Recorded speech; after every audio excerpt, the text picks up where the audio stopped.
Selamat datang. Pada kesempatan kali ini, saya akan menjelaskan mengenai analisis persaingan dan strategi korporasi menggunakan metode Porter 5 Forces. Mari kita simak baik-baik ya. Porter 5 Forces merupakan analisis kerangka kerja untuk industri dan pengembangan strategi bisnis yang dikembangkan oleh Michael Porter pada Universitas Harvard di tahun 1979, yang metodenya menggunakan dan melihat ancaman produk pengganti, ancaman pesaing, ancaman pendatang baru, daya tawar pemasok, serta daya tawar konsumen dengan memanfaatkan pengembangan strategi bisnis yang nantinya akan menjadikan metode Porter 5 Force ini sebagai toolsnya. Maka dari itu, untuk mengenali ketatnya persaingan industri fast fashion, diambil 5 industri persaingan teratas, yaitu Urban Outfitters, H&M, Mass Retailing, Inditex, dan Gap. Sebelum masuk lebih dalam, pertama kita bedah strategi brand yang dilakukan setiap industri.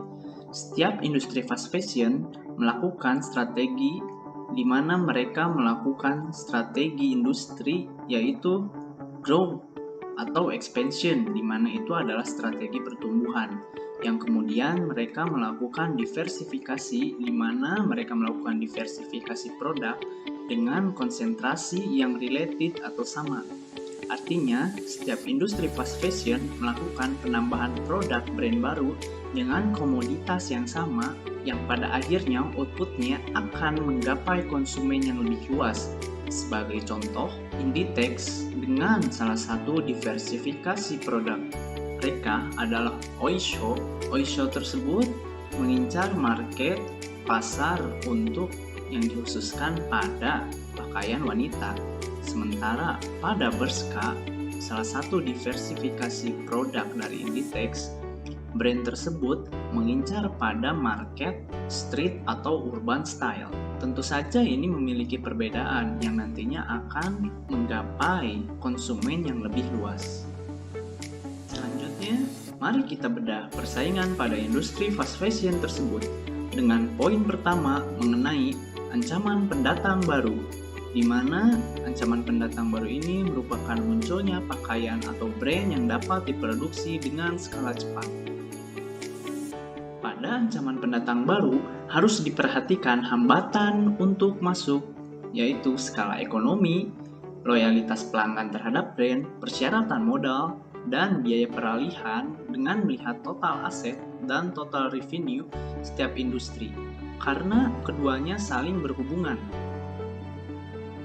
Melihat dari diagram tersebut, jika ancaman dari pendatang baru, maka industri tersebut harus memiliki minimal aset sebesar 50 triliun rupiah, tercatat pada kepemilikan aset Urban Outfitters pada tahun 2021. Dan jika Urban Outfitters ingin memiliki pendapatan untuk menyaingi keempat industri lainnya, maka dia harus memiliki aset yang setara atau melebihi pesaing.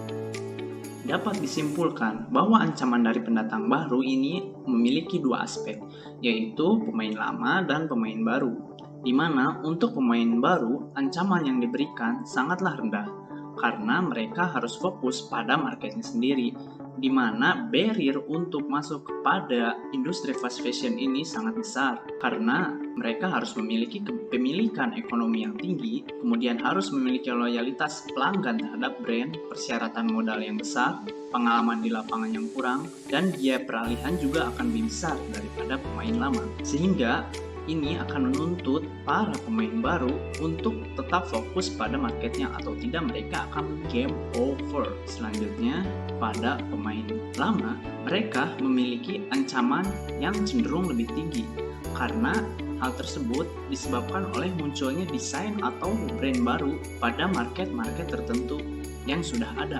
Hal ini disebabkan karena persaingan pasar menjadi apple to apple, di mana kepemilikan aset setiap perusahaan adalah sama.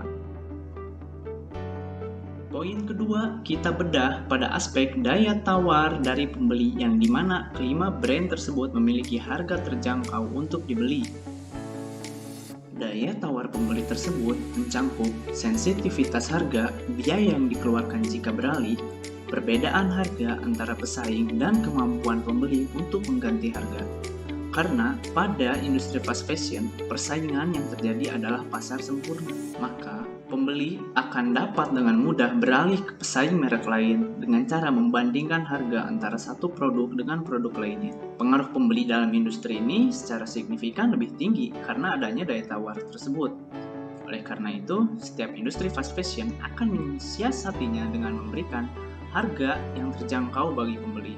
Namun, dalam daya tawar pembeli ini, pembeli tidak mampu menekan harga secara langsung karena dalam kasus industri fashion, pembeli biasanya adalah individu tanpa adanya daya tawar langsung. Hal ini akan berbeda dengan perusahaan besar di mana pembeli dalam jumlah besar memungkinkan mereka menjadi klien utama dan memberikan daya tawar langsung. Maka dari itu, daya tawar pembeli ini merupakan ancaman yang tinggi karena adanya kemampuan tersebut.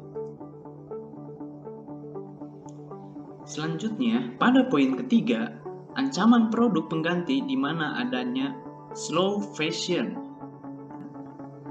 Seperti yang diketahui, industri fast fashion walaupun memberikan harga yang murah, tapi dampaknya sangat mencemari lingkungan. Maka dari itu, slow fashion sendiri memberikan pandangan baru kepada pembeli sebagai produk pengganti walaupun harga yang ditawarkan cenderung lebih mahal daripada fast fashion, akan tetapi slow fashion memberikan penawaran di mana produknya sangat ramah lingkungan, dapat didaur ulang dengan bahan baku 100% organik, dan memberikan kenyamanan untuk pelanggannya. Selain itu, slow fashion juga memberikan handmade product yang memberikan eksklusivitas terhadap pemakai. Maka dari itu dapat disimpulkan, ancaman yang diberikan pada produk pengganti ini adalah sedang, karena pada ancaman produk pengganti ini akan memberikan perspektif kepada pelanggan apakah dia akan beralih atau tidak. Dan poin terakhir pada daya tawar dari supplier pada industri fast fashion mayoritas berasal dari negara berkembang.